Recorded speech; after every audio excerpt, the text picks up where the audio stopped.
Henrik, para usted, ¿qué es la inteligencia en su época de escuela?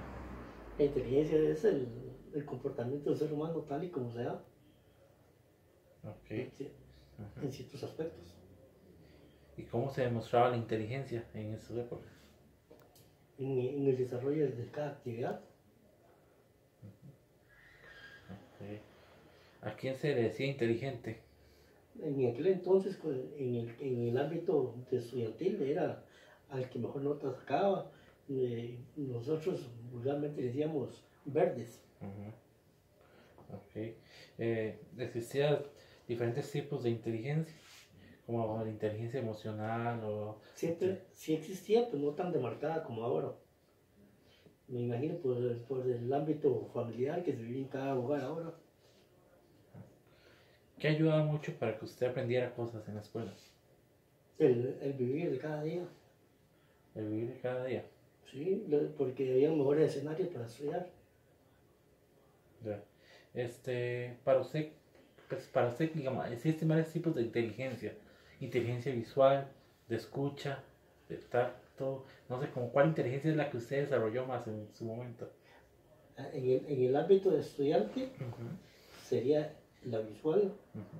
y la ocular, más que todo. La visual. Sí, la visual Sí. y la auditiva. La auditiva. ¿No? Y la cinética no. La que es manual. Es que en ese entonces era otro sistema. Ahora se ve más la cinética. Antes era más, más activo. Ok. También hablando de inteligencias, para usted, ¿cómo se comparaba su inteligencia con la de otros compañeros en ese entonces? Bastante elevado. ¿Cuánto le va? Y la inteligencia que usted calculaba en esa época con la inteligencia que hay hoy en día. Es que son parámetros muy separados. ¿Por qué? Porque ahora se ve más espacio en materias, pero más aislado. Ahora se aísla más el alumno. Antes era más esporádico la aislación porque antes eran los recreos, eran más pausados y más extensos. ¿Y las clases más o menos de qué horario tenían en ese entonces? Empezaban a las 7 de la mañana, salían a las 12:10 y los recreos eran de 20 minutos. Okay. ¿Y entraban en la tarde a clases? No, solo en la mañana. Solamente, pero con la salvedad que había más alumnos, había un promedio de 28 a 35 alumnos. Ok. Sharon, ¿qué era inteligencia en su época, en la escuela? En mi época en la escuela la inteligencia era como el que sacaba mejores notas o el que se aplicaba más o digamos o era como la persona más responsable, pero para mí siempre ha sido como el que lleva mejores notas. ¿Cómo se demostraba la inteligencia entonces? Digamos, es que la mayoría de veces que se demostraba era por medio de notas. En los exámenes se notaba ver, digamos, quién estudiaba o quién estudiaba, digamos, no lo decían así, pero sino que era quién era el más inteligente, porque siempre había como un promedio de que la persona que se ganaba puros 100 o puros 90 y ya los que venían de 60, de 50 y más para abajo, entonces se notaba quién eran los más inteligentes, o decían, uy, usted es muy inteligente, la profesora llegaba y le decía a usted, echaron ayuda a tal persona porque veía que yo dominaba el tema o si sabía eso o algo así. ¿A quién se le decía inteligente? Como, por ejemplo, ¿qué es lo que le decían? Que es que usted es muy inteligente o usted sí sabe mucho de esto o ayúdeme en esto o es que yo no entiendo, explíqueme en tal cosa o qué buena que es usted para tal materia. ¿Había algún apodo que usted le dijeran? Usted sí es verde.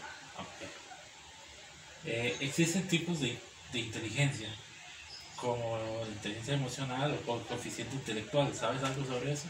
La inteligencia emocional creo que es si usted es capaz de... Es que tengo una idea, pero no sé si lo que voy a decir es correcto, porque lo que yo siento es es como la de las emociones, la inteligencia, digamos, emocional, yo siento que es como la empatía, si usted... No, Es que sí tengo la idea, pero no sé cómo plasmarla. ¿Y coeficiente intelectual? Digamos, el coeficiente intelectual es qué tanto sabe usted de alguna materia, o por ejemplo, los que son en matemáticas, por lo general, digamos, que manejan la matemática hacia el dedillo, o que se saben muchas cosas, digamos, se aprenden todo, absolutamente todo lo que es la materia, las materias básicas. ¿Has escuchado sobre el IQ? Es como la medida que se le mide a una persona qué tanto tiene inteligencia o qué tan poco tiene de IQ. Ah, perfecto. ¿Qué ha ayudado mucho para que usted aprendiera cosas en la escuela? Por lo general yo soy una persona muy visual, entonces a mí lo que me ayudaba era que la profesora escribiera en la pizarra las palabras y resaltara con un pilot, o escribiera con cualquier color y resaltara las palabras importantes. Mi parte es más que todo visual, pero cuando ella leía un texto o algo así, entonces yo lo que hacía era imaginarme las palabras de la profesora y decir, ok, esta parte es importante, y la anotaba en mi cuaderno. Entonces, si usted desarrolló más la inteligencia emocional, la visual, esa es la que más desarrolló, la escucha, la cinética, esa no, más que todo la visual. Sí, es que yo soy más que todo práctica, yo me tengo que aprender las cosas. Si es algo, digamos, teórico, si es algo práctico, a mí me cuesta. Porque, digamos, por más que me den las bases, y a mí me tiene que ser una persona explicando, porque si no, yo no puedo hacer las cosas. Bueno, me cuesta más. ¿Cómo se consideraba su inteligencia comparada a sus compañeros? Por lo general siempre he sido de notas altas, entonces a lo que me decían mis compañeros cuando estaba en la escuela, cuando estaba en el cole, usted sí es verde, usted es buena en tal materia, usted es buena. De hecho, o sea, los profesores me felicitaban, y digamos, por lo general nunca bajaba de 90, o si bajaba era que bajaba 80, y si bajaba era porque no estudiaba, pero por lo general siempre lo apuntaba en el cuaderno o me recordaba lo que la profesora decía. Y ¿Cuál tipo de horario tenía usted cuando estaba estudiando y cómo influía eso en su rendimiento? Si era en la escuela, era muy cansado porque era de 12:30, de 12 a 5:45, cuando me tocaban los días por la tarde. Si era por la mañana, ya era un horario un poco más relajado, porque era de 7 de la mañana a 12:50, y en el colegio era de 7 a 4:40. Digamos, sí era cansado, pero no, sí era muy cansado cuando tocaban los exámenes, o cuando se turnaban los exámenes de especialidad y los exámenes teóricos, porque usted tenía que llegar a estudiar de una sola vez y no podía descansar mucho. Entonces, digamos, usted venía cansado del colegio y tenía que ponerse a estudiar de inmediatamente. Pero lo que a mí me salvaba, como vuelvo a decir, era que yo, digamos, ponía mucha atención en clase y marcaba las cositas, pero por lo general sí influía bastante, porque los días que le tocaban hacer los exámenes muy seguidos, usted, ok, estudió esta materia, lo estudiaba, después ya llegaba el otro y usted todavía seguía embotado por la materia del examen pasado. Si era muy duro, si tenía mucho que aprender o mucho que leer, por ejemplo, con los exámenes de español, que eran textos grandes, literarios, o de las oraciones del CI y del CC y cosas así que había que marcar, era un poco más difícil, y el día después le tocaba matemáticas o algo así. ¿Cómo se demostraba la creatividad? Por lo general se demostraba como quién pintaba mejor, o quién dibujaba mejor, o quién tenía más capacidad para hacer, digamos, hacer recortes. Digamos, cuando yo estaba en el taller de artes plásticas, la profesora nos hacía hacer como un búho. Entonces ella le hacía los ojitos porque nosotros no podíamos. Entonces ella nos decía, aquí tome, aquí está, ustedes lo pinten a su manera, hagan como ustedes quieran. Algunos le pegaban como piruchitos en la cabeza, o lo pintaban de otros colores, o ellos se tomaban el tiempo y le ponían muchos colores, o le ponían, digamos, varios accesorios que se veían muy bonitos. Para mí la creatividad es eso. ¿Le daban importancia a los maestros a la creatividad?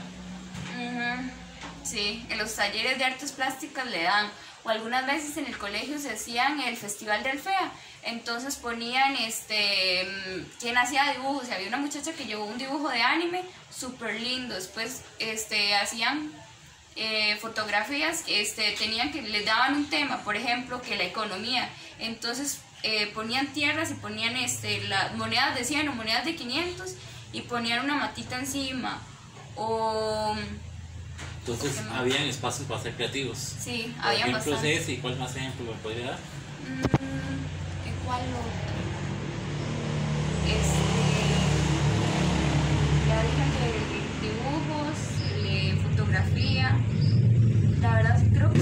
esos dos habían en el cole, porque digamos eran los que más se destacaban la gente. ¿Y cómo se realizaba la creatividad en otras clases? En otras clases, cuando a mí me tocaba en secretariado, la profesora nos mandaba a hacer muchas guías. Entonces en esas guías teníamos que hacer un folleto que era de nosotros y entregárselo a la profesora. Tenía que, digamos, tenía que verse bien, como ella nos decía, como toda una secretaria. Entonces agarramos hojas de colores, agarramos marcadores, lapiceros de colores, le decoramos la portada. Si queríamos íbamos a comprar postales y le pegábamos en la portada. O algunas veces cuando nos tocaba los proyectos, digamos, era todo escrito, pero ella también permitía, o sea, digamos, que se pudieran meter imágenes a color, y entonces tenía que hacerse, digamos, algunos el proyecto, que era, digamos, más que todo en hojabón, le metían sacahuecos y le hacían como, ¿cómo se llama eso? Con un hilito que es café, entonces ellos lo amarraban y otros lo entregaban en prensas, otros lo entregaban en carpeta. ¿Qué actividades había para fortalecer la creatividad? El FEA. El FEA, principalmente. Sí, digamos, los que ganaban el primer lugar, por lo general se dejaba, los que ganaban los 3 primeros lugares había una semana en que se dejaba, digamos, las pinturas en el gimnasio, entonces cada quien pasaba, digamos, los profesores llevaban a los estudiantes y podían ver las pinturas o los dibujos, y se veía el número que decía primer lugar, y después cuando ya terminaba el FEA pasaba la gente y la felicitaban y le daban como un pequeño reconocimiento o les daban un aplauso al frente, digamos, de los que son de todo el colegio. ¿Cómo detectaban quiénes eran los más creativos? Por lo general se detectaba cuando usted veía que esa persona dibujaba muy bien o pintaba muy bien, o se le da, digamos, las artes plásticas. ¿Con cuál escala se calificaría usted en lo creativo? ¿Del 1 al 10 o del 1 al 100? Del 1 al 10, un 4, porque yo no soy muy creativa. La verdad es que a mí me gusta hacer las cosas así de una sola vez, listo. O sea, si tengo que pegarle hojas de color, le pego la hoja de color, le hago los renglones y le escribo los nombres y listo. Y se lo entrego a la profesora. Claramente, vamos, se lo va a entregar bonito, pero yo no le voy a pegar postales ni tampoco me voy a dedicar el tiempo a hacerle letra cursiva como otras compañeras, o ir a hacer dibujos a manos como ellas lo hacían, porque ellas a veces hacían mandalas y le quedaban súper chivas y llegaban y lo presentaban en la portada del proyecto. Yo no, yo le escribía el nombre y le ponía ojos de colores y listo. ¿Estás de acuerdo en que te califiquen con una escala numérica? A mí me funciona, a mí no me molesta, de hecho. Si fuera otra escala como de malo, peor, muy bueno, regular, excelente. Es que, de hecho, yo no hallo diferencia en eso porque, bueno, sí hay una pequeña diferencia, pero no me importa porque por lo general ya estoy acostumbrada a eso. En el colegio siempre a usted le ponían excelente y le ponían, ¿cómo era? Malo, regular, bueno, muy bueno y excelente. Y también venía, digamos, la tabla que le marcaban del 1 al 5, dependiendo de los puntos que había en la calificación del proyecto o del examen. Entonces, por lo general. ¿Cómo se demostraba la creatividad en ese entonces? En ese momento, ondeaban los años 74, 77, y había manualidades, en ese entonces se llamaba Educación para el Hogar y Artes Industriales. Okay. ¿Qué importancia le dan los maestros a la creatividad? Mucho, más que todo, como se en aquel entonces en Artes Industriales le correspondía más a los hombres, y en Educación para el Hogar le correspondía más a la mujer. Plan de cocinas, plan de pintar, de decorar, y los hombres se perfilaban más a la benistería. Okay. En caso de otras clases, las normales, como estudios sociales, español, ¿Sí? ¿fomentaban la creatividad en esas clases? Sí, claro. En ese momento se denominaban clubes. Había clubes de periodismo, clubes de atletismo, natación, canto, guitarra, entre otros. Entonces, había espacios para ser creativos. Sí, claro.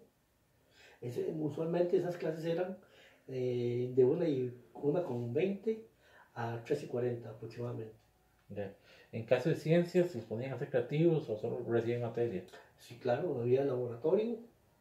En el León Cortés Castro, estamos hablando en 1975. La sección era 8-2. Ajá. Ok. Eh, eh, había algunos tipos de concursos o algo así donde los maestros premiaran la creatividad de ustedes, que ustedes llegaran y inventaran un proyecto. Sí, en ese entonces se dedicaban a hacer trabajos, por ejemplo, por varias, por ejemplo, estudios sociales eran espacios como glaciares, otro espacio era para volcanes, otros era para la tierra y otros espacios eran para la geografía. En particular me tocó a mí glaciares. Ajá. Y que ustedes en esos momentos, ¿quiénes consideraban que eran los más creativos, los más verdes? O bueno, no bien eran los estudiantes que no eran los más verdes, eran los creativos, o eran las mujeres las más creativas. ¿Quién era más creativo en ese entonces? No, eso se denominaba muchas veces por grupo, porque casi siempre eran grupos de 4, 2 hombres y 2 mujeres. Entonces, depende el artículo que tuviera que cubrir, se desenvolvía mejor unos que otros. Generalmente el hombre era más desenvuelto en ese momento, era más creativo, se desenvolvía mejor. Me imagino era por el convivir del hombre y la mujer en ese momento, porque a cada uno se le denominaba un espacio más definido. Okay. En una escala de 1 al 10, ¿qué tan creativo se consideraba usted? Un 8. Un 8. Okay. Una pregunta ahí, ¿usted está de acuerdo en la que a usted lo califiquen del 1 al 10 o del 1 al 100? Okay, es lo mismo, lo que cambia la escala. Es lo mismo descifrar una escala de 2.5 que sería 40 puntos, o una escala del 1 al 10, es lo mismo. Pero no sería de acuerdo que lo calificaran como muy bueno, eficiente. No, porque encasillaba 4 sectores nada más. En cambio, del 1 al 10 encasilla 4 casetillas. Se le daba el valor de, bueno, más importancia al respeto, a la tolerancia, a lo que es la responsabilidad. Creo que no, solamente a esos tres. ¿Algún ejemplo? ¿Algún ejemplo? Por ejemplo, el respeto a los mayores, porque el director siempre nos decía que debíamos respetar a nuestros padres, a nuestros profesores, que no podíamos faltarles respeto, y que debíamos también ser tolerantes con nuestros compañeros, que si alguien me caía mal, qué pena, tiene que tolerárselo, porque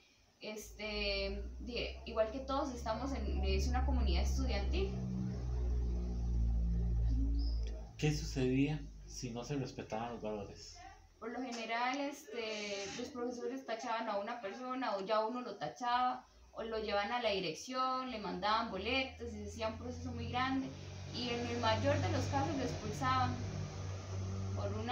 por 15 días o una semana. ¿Qué papel jugaban los padres de familia en la educación, en su educación? Por lo general mis papás jugaron un papel muy importante porque, digamos, ellos fueron los que me formaron desde pequeña y me dijeron, no, usted no puede faltar el respeto a ningún profesor ni a ninguno de sus compañeros, por más enojada que usted. Entonces, hubo una vez que yo me acuerdo que una profesora me gritó, pero no era porque fuera mi culpa, sino que estábamos haciendo, digamos, yo fui en decán en ese momento, entonces estaba el esposo de ella y ella se quiso como lucir. Entonces me gritó y yo la quedé viendo.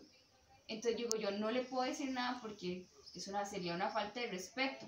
Entonces yo me quedé callada y ahí fue donde yo me recordé lo que me dijo mis papás, que tenía que respetar a las demás personas. Además mi profesora de secretariado también me dijo lo mismo. Por más que usted enojada que esté, usted siempre tiene que tener el respeto a las personas. ¿La institución donde estudiaste tenían en algún lado escritos los valores o se los hacían saber de alguna forma? Por lo general siempre nos decían los profesores nada más. Que estuvieran escritos en algún lado, ¿no? ¿Qué valores recuerda más y con cuáles se identifica usted? ¿Qué valores me identifico más? El respeto, la honestidad, la puntualidad también y la tolerancia. Son los que yo más me identifico, digamos. ¿Cuáles valores se le da más importancia en su escuela? Deme algunos ejemplos. La puntualidad, ahí era exigido que inclusive ser 10 minutos tarde le cerraban los portones. Ahí la puntualidad era uno de los puntos fundamentales. Otro punto era el uniforme.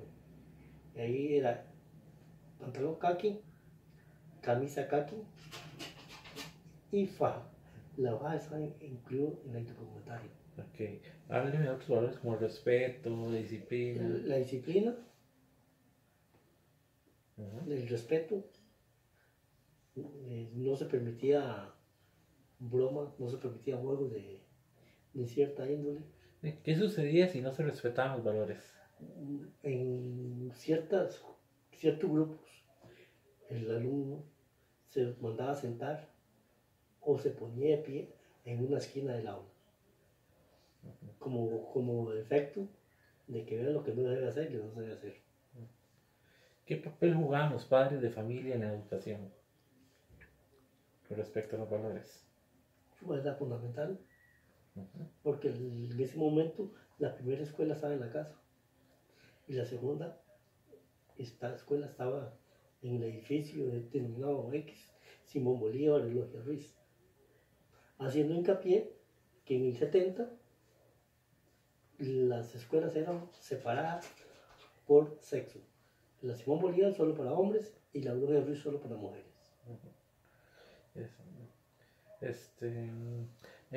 ¿Se acuerda si la escuela o colegio tenía como los valores descritos, como tienen que cumplir casi instituciones con sus valores? Sí, había varios biombos donde se ponían las notificaciones con los valores en una cartulina grande. ¿Algunos que se recuerden en este momento? El respeto, la fidelidad.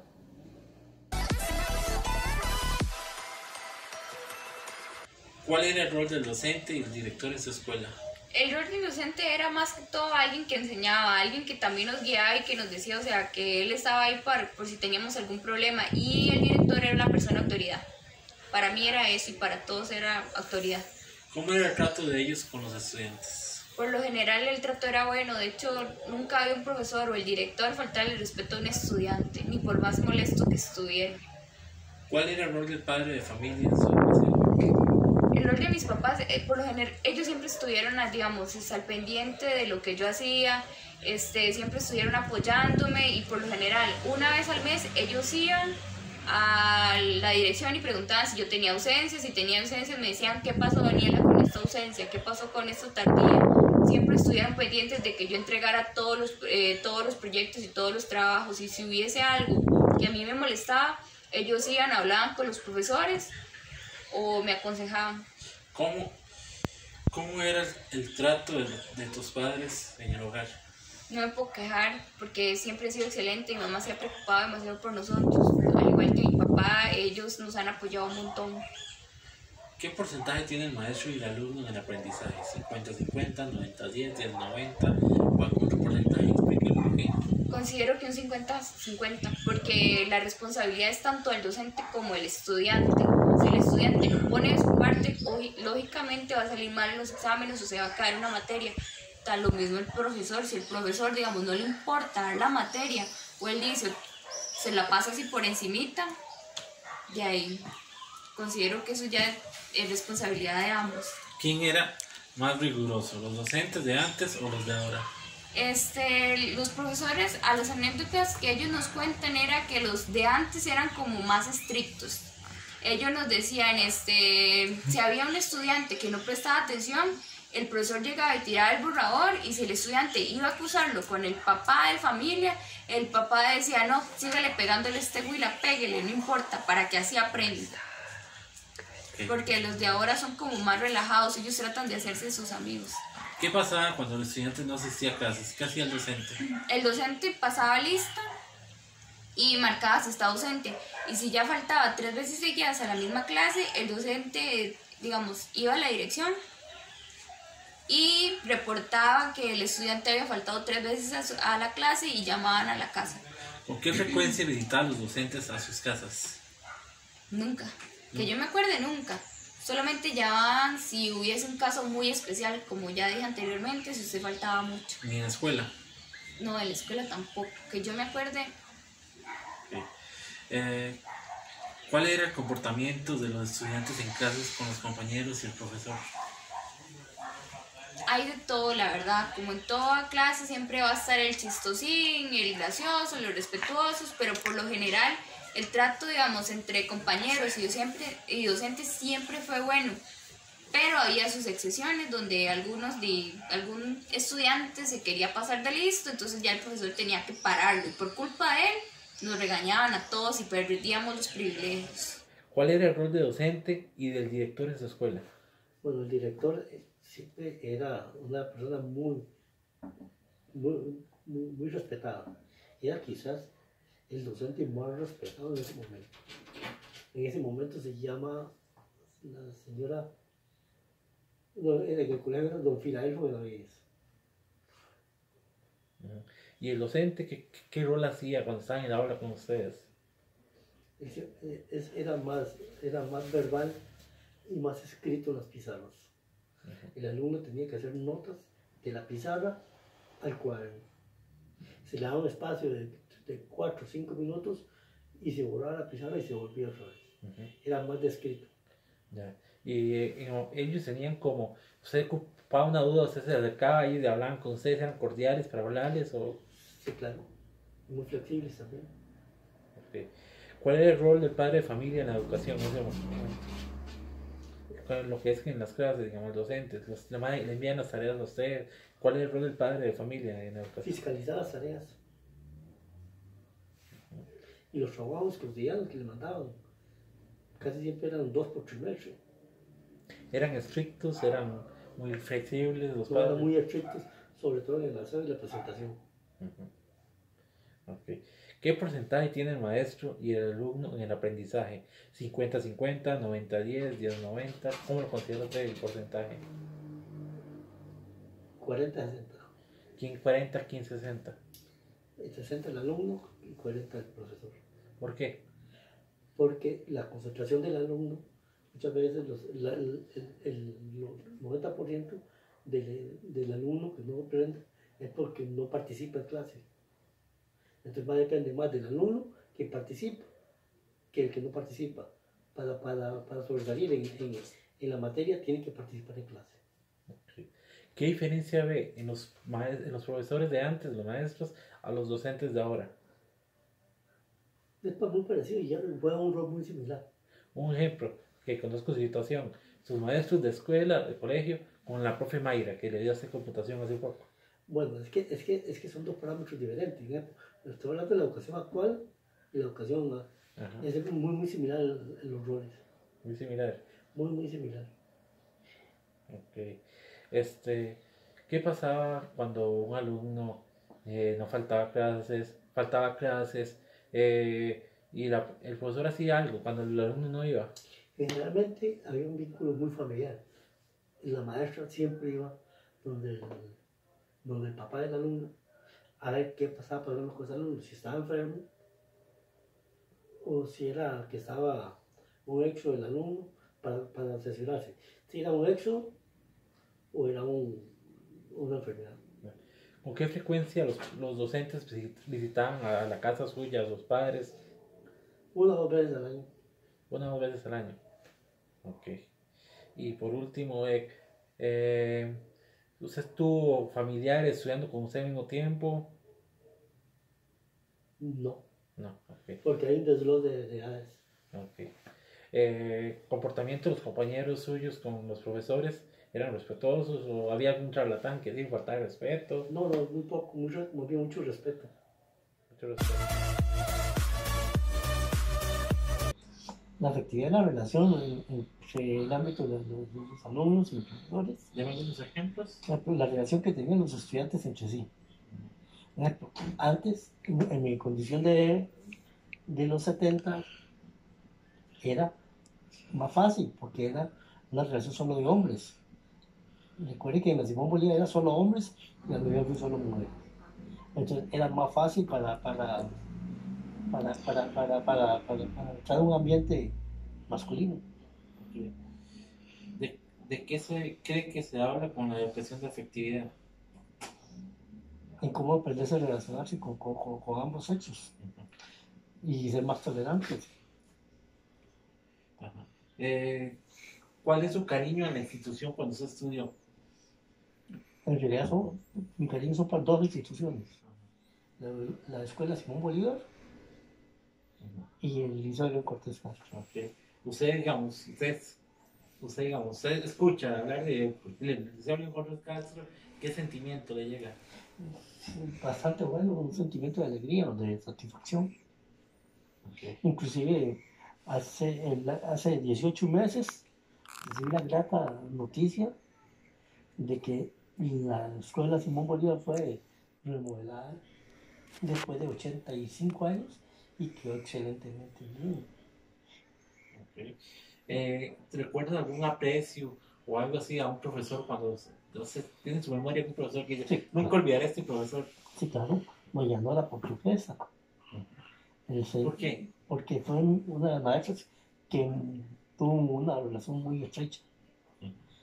Más que todo, de un sentimiento más familiar que profesional. Yeah. ¿Y algún profesor que usted no quisiera que diga, este profesor me hizo la vida imposible? No, era que no. Más bien tuve la dicha de que varios profesores me invitaron a almorzar a su casa y en materia que estaba un poquito atrasadita, la llevé a nivel de los demás alumnos, gracias a la tolerancia de ellos, ¿verdad? Eran bastante tolerantes, tenían bastante empatía. Sí, pero la empatía es un vínculo de dos seres humanos. No tiene que ver nada con lo profesional, porque no todos los alumnos tuvieron esa dicha. Un caso, usted me ha contado con un profesor de estudios sociales. Sí, claro.